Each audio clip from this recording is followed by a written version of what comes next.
भारत केवल एक राष्ट्र नहीं, ये सनातन संस्कृति की दिव्य चेतना है। ये ऋषियों की तपोभूमि, संतों की कर्मभूमि और वीरों की जन्मभूमि है। जब जब धर्म और राष्ट्र के मार्गदर्शन की आवश्यकता हुई है, तब तब संतों ने समाज को नई दिशा दी है। इसी गौरवशाली परंपरा को आगे बढ़ाते हुए विश्व हिंदू परिषद का केंद्रीय मार्गदर्शक मंडल एक दिव्य एवं ऐतिहासिक संगम का साक्षी बनने जा रहा है। इस पावन अवसर पर परम पूज्य शास्त्री स्वामी कपिल जीवन दास जी के प्रेरणादायी सानिध्य एवं मार्गदर्शन से राष्ट्र, धर्म और समाज सेवा का संकल्प और अधिक सशक्त होगा। आइए हम सभी इस ऐतिहासिक आयोजन के सहभागी बने और सनातन संस्कृति की इस अखंड ज्योति को जन जन तक पहुंचाने का संकल्प लें। धर्मो रक्षति रक्षितः। वंदे मातरम। भारत माता की जय।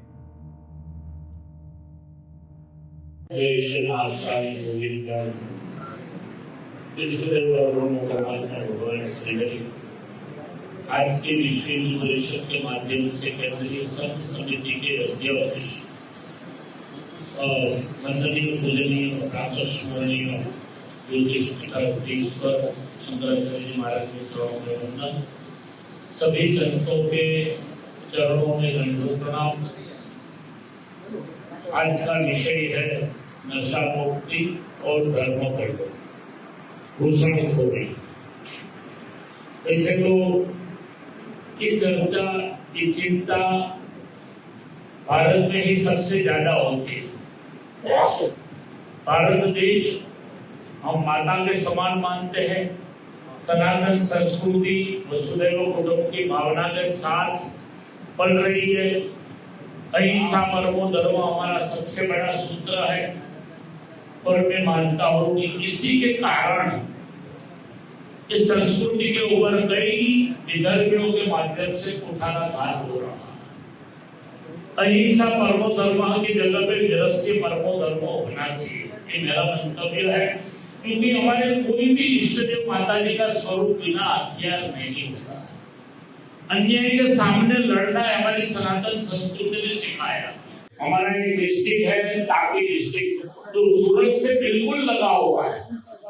आज मैं कहना चाहता हूँ 70 से 80% वहाँ क्रिश्चियन कम्युनिटी बढ़ चुकी है आदिवासी विस्तारों में। अगर बीजेपी को भी वहाँ इलेक्शन जीतना है तो किसी क्रिश्चियन को पसंद करके उनको सीट देंगे तो ही वो विधायक बन पाया।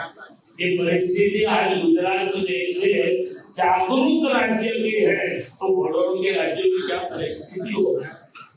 इसके लिए विश्व हिंदू परिषद पूरे विश्व में, पूरे देश में सभी संतों के मार्गदर्शन के अंदर एक चिंता कर रहे हैं।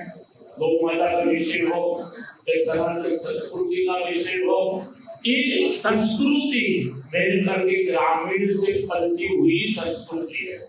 हमारा देश ग्रामीण इलाकों से आगे बढ़ता है। ग्रामीण से ही लोग शहरों में आके बसते हैं। तो वहाँ सबसे बड़ी समस्या मेरे ध्यान से ये है कि ग्रामीण इलाके में बहुत कम संत लोग जाते हैं। दलितों को, आदिवासियों को हम गले नहीं लगाते, उसके पास हम नहीं बैठते हैं, उनकी समस्या को हम नहीं सुनते हैं। तभी हमारे इलाके में एक गांव में 3-3, 4-4 चर्च बन चुके हैं जहाँ राम जी का, हनुमान जी का, माता जी का मंदिर नहीं है। आज कई गांव ऐसे हैं तो वहाँ एक भी सनातन संस्कृति का मंदिर नहीं है। तो वहाँ हमें जाके लोगों को समझाना पड़ेगा। हमारा सिलेबस विस्तार जहाँ 2-3 साल पहले लोग संतों को क्रिश्चियन लोगों ने मार डाला था, तो वहाँ ये विस्तार इतना आदिवासी बहुल विस्तार है। अज्ञान है, अभ्यास का कमी है, कई समस्याओं से भरा हुआ है। ऐसे तो कई विस्तार होंगे। हमने कोशिश किया है आज 30,000 से ज्यादा परिवारों को जो क्रिश्चियन बन चुके थे उनको वापस सनातन संस्कृति में जोड़ने का प्रयास किया। हमारी संस्था ने प्रयास किया है कि 90 से ज्यादा मंदिर, जी गांव में मंदिर नहीं है ऐसे गांव में हनुमान जी का, शिव जी का, माता जी का, राम जी का, स्वामी नारायण का जो भी वहां के लोग जिस परमात्मा के स्वरूप से श्रद्धा है उनके साथ जोड़ने का प्रयास किया है। तो संतों के चरणों में मेरी यही विनती है कि ये समस्या हम ग्रामीण में जाएंगे, हम गुरुकुली पद्धति को अपनाएंगे। आज गुजरात के अंदर मैं गौरव के साथ कहना चाहता हूँ कि स्वामीनारायण संप्रदाय के माध्यम से 7 लाख से ज्यादा बच्चे गुरुकुल में अभ्यास कर रहे हैं। तो आज हर एक संतों को ये सोचना पड़ेगा कि जब तक हम बाल्यापन को, बचपन को नहीं बचाएंगे तो बड़ों के साथ अपेक्षा नहीं कर पाएंगे। आज की विद्या जो है वो पैसा कमाने वाली विद्या है, नौकरी लक्ष्य विद्या है, पेपरों के माध्यम से बनी हुई विद्या है, उससे बच्चों को बाहर निकालना पड़ेगा। हमें गुरुकुलीय पद्धति को अपनाना पड़ेगा। राष्ट्र को व्यसन मुक्त करना है तो जहां जहां द्वार खुले हुए हैं, आज करोड़ों रुपया का ड्रग्स गुजरात के दरिया किनारे पे उतर रहा है, कहीं पश्चिम में उतर रहा है, कहीं साउथ में उतर रहा है। तो यहाँ आ इसलिए रहा है कि हमारे युवा उसका उनको उपयोग करते हैं। तो इसी प्रकार ये सब प्रकार के जिहाद है, व्यसन जिहाद, लव जिहाद, धर्म जिहाद, लैंड जिहाद, आज कई चल ऐसी जगहों पे अवैधिक जगहों पे खड़े हो चुके हैं जहाँ कोई नाम निशान नहीं है, जहाँ कोई सर्वे नंबर पे उनका कोई नाम ठिकाना नहीं है। ऐसी जगहों पे भी चर्च मस्जिद सब खड़े हो चुके हैं।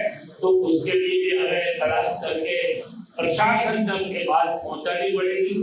तो ये देश ये संस्कृति बन सकती है और इसी संस्कृति को वसुधैव कुटुंबकम की भावना से विश्व गुरु हम बना सकते हैं। जो विश्व हिंदू परिषद ने प्रयास किया है और ऐसे सभी कार्यकर्ताओं को मैं बहुत बहुत धन्यवाद देता हूँ। और मुझे यहाँ बोलने का जो अवसर मिला है उसके लिए भी सभी चरणों में वंदन करके मैं जय हिंद, जय भारत, जय स्वामी।